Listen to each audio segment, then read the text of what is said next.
அனைவருக்கும் வணக்கம். ஒவ்வொரு 2.5 ஆண்டுக்கு ஒரு முறை வாக்கிய பஞ்சாங்கத்தின்படி சனிப்பெயர்ச்சி விழா வெகு விமர்சையாக நடக்குதுங்க.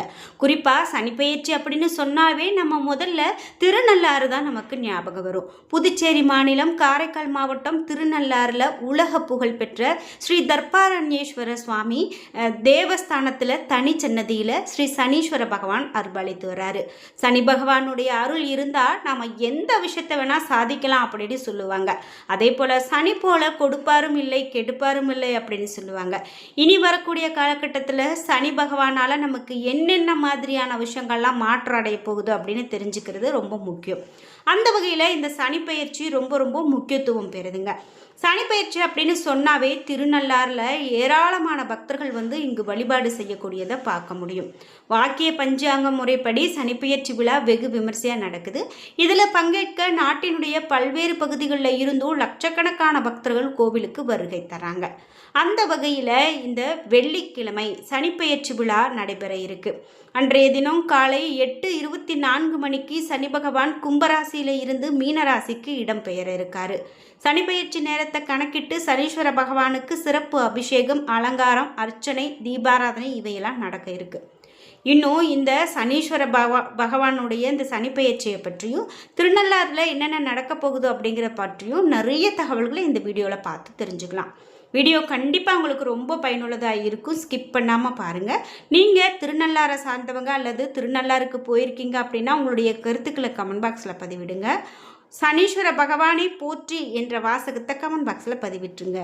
நீங்கள் இன்னும் உற்சாகம் டிவி சேனலை சப்ஸ்கிரைப் பண்ணாமல் இருந்தால் சப்ஸ்கிரைப் பண்ணிக்கோங்க. கூடவே இருக்க பெல்லைக்கான மறக்காமல் கிளிக் பண்ணிடுங்க. வாங்க வீடியோக்குள்ளே போகலாம்.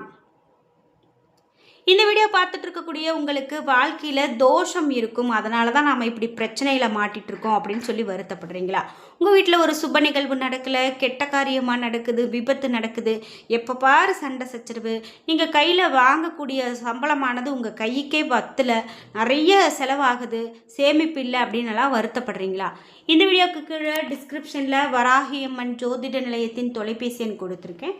அந்த எண்ணுக்கு தொடர்பு கொண்டு பேசி பாருங்கள். கண்டிப்பாக உங்கள் வாழ்க்கையில் இருக்கக்கூடிய எல்லா பிரச்சனைகளுக்கும் சரியான தீர்வு கிடைக்கும்.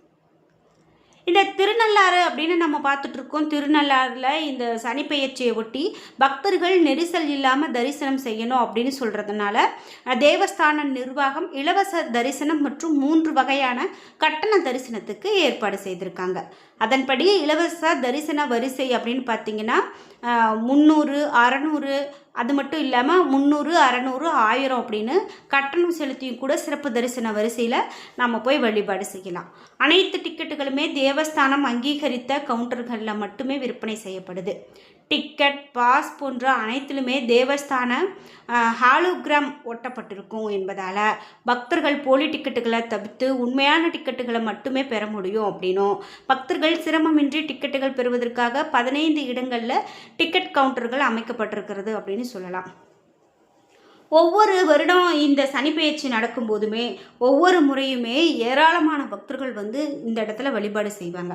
சனிப்பெயர்ச்சி அன்னைக்கு இப்படி சனி பகவானை பார்த்து வழிபாடு செஞ்சோம் அப்படின்னா நம்ம வாழ்க்கையில் இருக்கக்கூடிய சனியினுடைய தாக்கம் குறையும் அப்படின்னு சொல்லுவாங்க. சனிப்பெயர்ச்சி நாட்களில் அதிக வெயிலில் இருந்து பக்தர்களை பாதுகாக்க நிறைய வசதிகளும் நிறைய கூரைகள் அமைக்கப்பட்டிருக்கிறது இந்த திருநள்ளாறில் நடந்திருக்கு. நீண்ட நேரம் நிற்க வேண்டி இருக்கிறதால வரிசையில் உட்கார்ந்து செல்லக்கூடிய வசதியும் செய்யப்பட்டிருக்கு.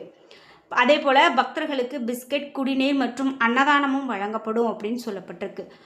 இந்த மாதிரியான நிறைய வசதிகளை கோவில் நிர்வாகத்தின் மூலமாக செய்யப்பட்டிருக்கிறது அப்படின்னு சொல்லலாம். அதிகளவில் பக்தர்கள் வருகை தருவாங்க அப்படிங்கிறத கருத்தில் கொண்டு அண்டை மாநில போக்குவரத்து துறையோடு இணைந்து கூடுதல் பேருந்துகளை இயக்கவும் ஏற்பாடு செய்திருக்கு அப்படின்னு சொல்லலாம். நலன் குளத்தில் அனைத்து பக்தர்களும் சௌகரியமாக நீராடும் வகையில் குளம் முழுமையாக சீரமைக்கப்பட்டு புதிய நீர் நிரப்பப்பட்டிருக்கு. பெண் பக்தர்களுக்காக தனித்தனியாக உடைமாற்றும் அறைகளும் செய்யப்பட்டிருக்கு. இதெல்லாம் ரொம்பவே ஒரு சிறப்பு பெற்று இந்த கோவிலில் நடந்து கொண்டு இருக்கிறது அப்படின்னு சொல்லலாம். இந்த திருநள்ளாறு விழா அப்படின்னு பார்த்தீங்கன்னா ரொம்பவே ஒரு 2.5 ஆண்டுக்கு ஒரு முறை நடக்கக்கூடியது மட்டும் இல்லாமல் சாதாரண நாட்கள்லையுமே நிறைய பக்தர்கள் வந்து அங்கே வழிபாடு செய்கிறத நம்மளால் பார்க்க முடியும். உலக பிரசித்தி பெற்ற கோவில் அப்படின்னு சொன்னால் அது மிகையாகாது. அந்த வகையில் நம்ம எப்போ வேணால் திருநள்ளாறு போய் வழிபாடு செஞ்சுட்டு வரலாங்க. நம்ம வாழ்க்கையில் இருக்கக்கூடிய கஷ்டங்கள் எல்லாம் தீர்க்கக்கூடிய ஒரு இடமா இந்த சனி பகவானுக்கு வந்து நம்ம வழிபாடு செய்கிறத பார்க்குறாங்க. நீங்கள் திருநள்ளாறு போயிருக்கீங்க அப்படின்னா உங்களுடைய கருத்துக்களை மறக்காமல் கமெண்ட் பாக்ஸில் பதிவிடுங்க. திருநள்ளாறு பற்றி இன்னும் நம்ம என்னென்ன விஷயமெல்லாம் தெரிஞ்சுக்கணும் அப்படின்னு பார்த்தீங்கன்னா, நலன் பூஜித்த காரணத்தால் நல்லாறு என்று சொல்லப்படுது. இறைவனால் நலன் சனியினுடைய இடர் நீங்க பெற்றார் அப்படின்னு சொல்லலாம். திருஞான சம்பந்தர் திரு அளவாய் அதே போல் சமணரோடு நடத்திய அனல்வாதத்தின் போது இந்த தலத்தில் பதிகமாக போகமர்ந்த பூன்முலையால் என்ற பதிகத்தை அனலில் இட அது தீப்பற்றாம பச்சை பதிகமாக நின்று சைவத்தை நிலைநாட்டியது அப்படின்னு சொல்லுவாங்க. திருநள்ளாறு பற்றி நம்ம இன்னும் நிறைய விஷயங்கள் சொல்லலாம். சோழர் கால கல்வெட்டுக்கள் இங்கு இருக்குது. அதே போல் இது தருமை ஆதீன கோவிலாகும் அப்படின்னு சொல்கிறாங்க. நாம் முன்பு பார்த்தது போல் தமிழ்நாடு பேரளம் காரைக்கால் ரயில் பாதையில் இருக்கக்கூடிய நிலையம் அப்படின்னு சொல்லலாம். இது ரயில் நிலையத்துக்கு அருகிலேயே இந்த கோவில் இருக்குது. காரைக்கால், நாகை, மயிலாடுதுறை, திருவாரூர் ஆகிய இடங்களில் இருந்து பேருந்து வசதிகள் இருக்கக்கூடியதை பார்க்க முடியும். குறிப்பிட்டு நீங்களும் இந்த திருநள்ளாறுக்கு இது வரைக்கும் போனதில்லை அப்படின்னா கண்டிப்பாக போயிட்டு வாங்க. நிச்சயமாக உங்களுக்கு நல்ல ஒரு வாழ்க்கையில் இருக்கக்கூடிய பிரச்சனைகள் எல்லாம் தீர்வதற்கு இது ஒரு பரிகாரத்தலமாக இருக்கும் அப்படின்னு சொல்லலாம். சனித்தொல்லை நீங்க நலத்தீர்த்தத்திலும் முந்தைய சாபங்கள் ஒழிய பிரம்ம தீர்த்தத்திலும் கவி பாடக்கூடிய திறன் பெற வாணி தீர்த்தம் என்று சொல்லப்படக்கூடிய சரஸ்வதி தீர்த்தத்திலும் நீராடி பிரார்த்தனை செய்து கொள்ளலாம். குறிப்பிட்டு பிரார்த்தனை நிறைவேறியதும் இறைவனுக்கு அபிஷேகம் செய்தும் வஸ்திரம் அணிவித்தும் நேர்த்திக்கடன் செலுத்தியும் நாம் மேற்கொள்ளும் போது நிச்சயமாக சனி பகவானுடைய அருளை பெற முடியும். திருநள்ளாறு தர்பாரண்யேஸ்வரம் அம்பிகை பிராணேஸ்வரியும் குழந்தை இல்லாத தம்பதியருக்கு அருள் புரிவாங்க அப்படின்னும், திருமாலுக்கு குழந்தை இல்லாமல் இருந்த வேளையில் அவர் தர்பாரண்யேஸ்வரரை வணங்கி மன்மதனை மகனாக பெற்றார் அப்படிங்கிறதும் சொல்லுவாங்க.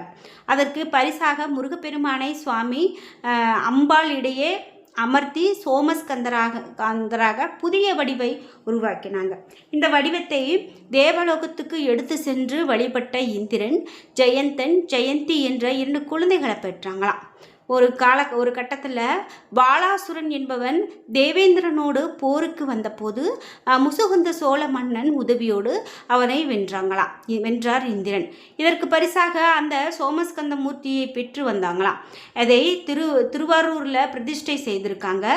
அதே போல் மேலும் 6 மூர்த்திகளை படைத்தாங்களாம். அதில் ஒன்றை திருநள்ளாற்றில் வைத்தாங்களாம். அதுவே தற்போது தியாக விடங்கர் என்று வழங்கப்படுது. தியாக விடங்கர் அப்படின்னு பார்க்கும்போது இங்கே தனி சன்னதி இருக்கு. தியாக விடங்கரை வணங்கினா குழந்தை இல்லாதவர்களுக்கு குழந்தை பாக்கியம் கண்டிப்பாக கிடைக்கும் அப்படிங்கிறது நம்பிக்கை.